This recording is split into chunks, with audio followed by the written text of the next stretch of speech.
নতুন নির্বাচন কমিশন ও রাষ্ট্রপতি পদ নিয়ে বিএনপির বিরুদ্ধে শিক্ষার্থী জনতার কিছু একটা ঘটতে পারে এবং এটা নিয়ে তাদের মধ্যে সংঘাত হবে, বিতর্ক হবে, দূরত্ব বাড়বে। অলরেডি মুখোমুখি অবস্থানে যাওয়ার ঘোষণা এসেছে। আপনারা জানেন, রাষ্ট্রপতি ইস্যু নিয়ে তো জটিলতা সর্বোচ্চ পর্যায়ে তৈরি হয়েছিলই। বিএনপি বলেছে যে রাষ্ট্রপতিকে সরানো যাবে না, আর বৈষম্যবিরোধী ছাত্র আন্দোলন নাগরিক কমিটি এরা তো আলটিমেটাম দিয়েছিল, কিন্তু শেষ পর্যন্ত বিএনপি এখন পর্যন্ত জিতে গেছে। কিন্তু নাগরিক কমিটি, বৈষম্যবিরোধী ছাত্র আন্দোলন তারা মন থেকে ঝেড়ে ফেলেনি। তাদের মনের মধ্যে ঠিকই আছে কি করতে হবে। দর্শক, নতুন নির্বাচন কমিশন গঠন হয়েছে, অত্যন্ত ভালো নির্বাচন কমিশন গঠন হয়েছে, ভালো লোক এসেছে, কিন্তু শিক্ষার্থী জনতার তীব্র আপত্তি আছে। সংবাদ সম্মেলন করে নাগরিক কমিটি যেটা বলেছে, সংস্কার প্রস্তাব আমলে না নেয়ার অভিযোগ, রাষ্ট্রপতির অপসারণে নির্বাচন কমিশন বাতিল চায় জাতীয় নাগরিক কমিটি। এর মানে এই সরকার নির্বাচন কমিশন গঠন করেছে, বিএনপি জামাত হ্যাপি যে নির্বাচনী ট্রেন ছেড়েছে, কিন্তু নাগরিক কমিটি, বৈষম্যবিরোধী ছাত্র আন্দোলন এদের আকীদা তো একই। তারা এই কমিশন বাতিল চায়, নির্বাচন কমিশন বাতিল চায়। It's very significant. এর মানে নির্বাচন কমিশন, রাষ্ট্রপতি পদ নিয়ে বিএনপির সাথে আরো দূরত্ব তৈরি হবে। জাতীয় নাগরিক কমিটির মুখপাত্র সামান্তা শারমিন বলেছেন, অতি দ্রুত গণহত্যাকারী আওয়ামী লীগের রাষ্ট্রপতি চূর্ণকে অপসারণ করতে হবে। 2022 সালের প্রধান নির্বাচন কমিশনার ও অন্যান্য নির্বাচন কমিশনার নিয়োগ আইন বাতিল করতে হবে। ওই আইনের অধীনে গঠিত নির্বাচন কমিশন বাতিল করে নির্বাচন ব্যবস্থা সংস্কারে পাওয়ার প্রস্তাবের আলোকে নতুন আইনে নতুন নির্বাচন কমিশন গঠন করতে হবে। এই প্রশ্ন অত্যন্ত যৌক্তিক। এই প্রশ্ন আমি সবার আগে তুলেছি। দেখেন, হাসিনা একেবারে যখন তার স্বৈরাচারী আচরণের পিকে ছিল, সর্বোচ্চ চূড়ায় ছিল, তখন যে আইন তৈরি করেছে, সেই আইনের মাধ্যমে নির্বাচন কমিশন গঠিত হওয়া, এটা হাসিনার সেই স্বৈরাচারী আইনের বৈধতা। এই আইনে অনেক ত্রুটি আছে, আরো অনেক সুন্দর সিস্টেম আছে নির্বাচন কমিশন গঠন করার। কিন্তু কেন হাসিনা সেই বিতর্কিত আইনে, যেখানে সংবিধানেই সরে ফেরার কথা বলা হচ্ছে, হাসিনার আইনে নির্বাচন কমিশন গঠনে এত তাড়াটা কোথায়? এই প্রশ্ন আমি তুলেছিলাম। এটা বিতর্কিত হবেই। সেই প্রশ্ন সংবাদ সম্মেলন করে নাগরিক কমিটি তুলল। এটা দ্বারা বোঝা যায় যে এই বিষয় নিয়ে সামনে রাষ্ট্রপতি পদ নিয়ে সমস্যার সমাধান হয়নি। রাষ্ট্রপতি টিকে গেছে জাতির বৃহত্তর স্বার্থে। বৈষম্যবিরোধী ছাত্র আন্দোলন নাগরিক কমিটি চুপ আছে। ইট ডাজন্ট মিন দ্যাট এখানে তারা হাল ছেড়ে দিয়েছে। এবং এই যে বিতর্কিত পদ্ধতিতে বিএনপির চাপে নির্বাচন কমিশন গঠিত হয়েছে, বিষয়টা যে চাপ মেনে নিয়ে সবাই চুপ করে বসে থাকবে তা না। এই সংবাদ সম্মেলন করে যে ইঙ্গিত দিয়েছে, এতে আগামী দিনে বিএনপির সাথে ছাত্র জনতার আরো সংঘাত সংঘর্ষের ইঙ্গিত বহন করে বলে আমি মনে করি। দূরত্ব তৈরি হবে, জটিলতা বাড়বে, কারণ শিক্ষার্থীরা এই বিপ্লবের মূল স্টেক হোল্ডার্স। নির্বাচন ব্যবস্থা সংস্কার কমিশনের প্রস্তাব আমলে না নিয়ে নতুন নির্বাচন কমিশন গঠনের প্রতিবাদে জরুরি সংবাদ সম্মেলন করা হয়। এর মানে এই নির্বাচন কমিশন বাতিলের প্রস্তাব, এটা হতে পারে।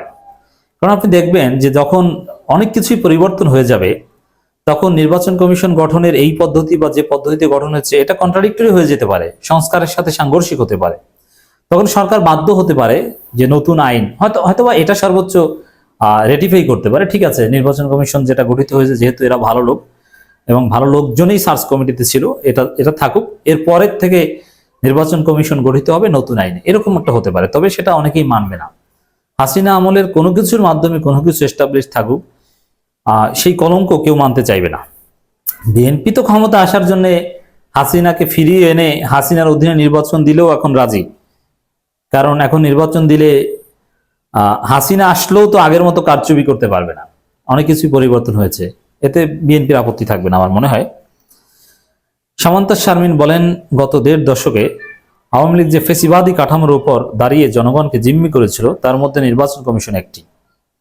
ফেসিবাদ কায়েমের লক্ষ্যে আওয়ামী লীগ 2022 সালে নির্বাচন কমিশন গঠন করে এবং বেছে বেছে সুকৌশলে নিজেদের লোক নিয়োগ দেওয়ার ব্যবস্থা রেখে আইন প্রণয়ন করে। 2024 সালের 7 জানুয়ারি ফেসিস্ট সরকার জনগণকে জিম্মি করে নামকাওয়াস্তে ডামি নির্বাচন দেয়।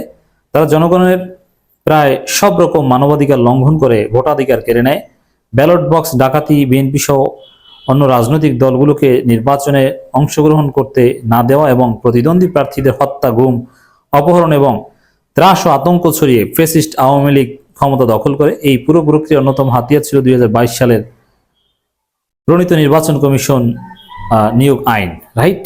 অর্থাৎ সেই ভয়ানক কালো আইন, বিতর্কিত বিষয়, তার মাধ্যমে এই বিপ্লবী সরকার নির্বাচন কমিশন গঠিত করলো। এটা নিঃসন্দেহে একটা প্রশ্নবিদ্ধ হয়ে থাকবে, কোনো সন্দেহ নেই। এবং সেই কে করেছে? আয়নাঘরের জনক, গুম খুনের জনক হাসিনা এই আইন করেছে। এবং হাসিনা আগে করেনি, হাসিনা স্বৈরাচারী আচরণের চূড়ান্ত সীমায় থাকা অবস্থায় করেছে।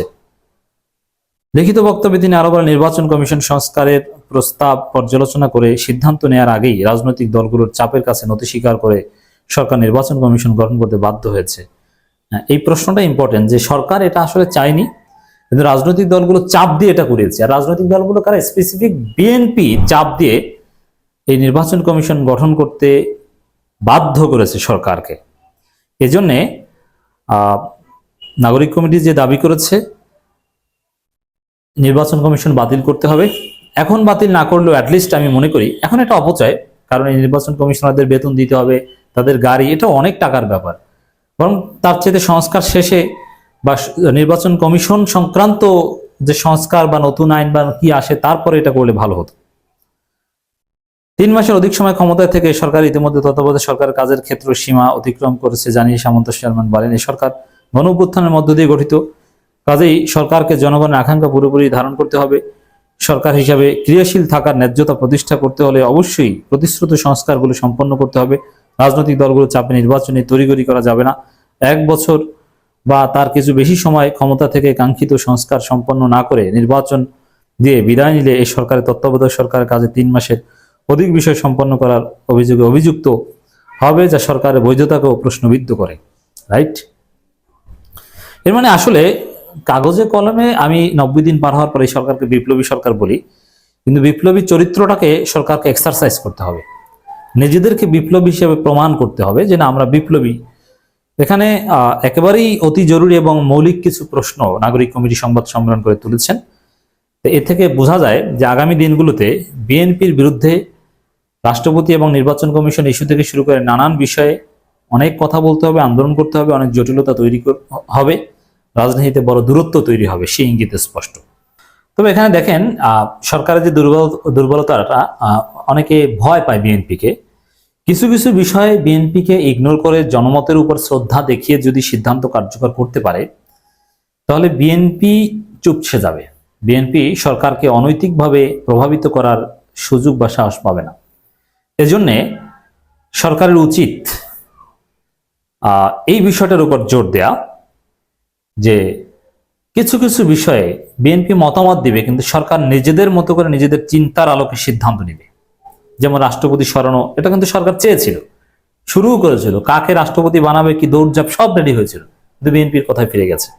তো কিন্তু এরকম 2-1টা বিষয় সরকার অনড় থাকুক, তারপর দেখবেন যে বিএনপি সরকারকে অনৈতিকভাবে প্রভাবিত করার সাহসই পাচ্ছে না।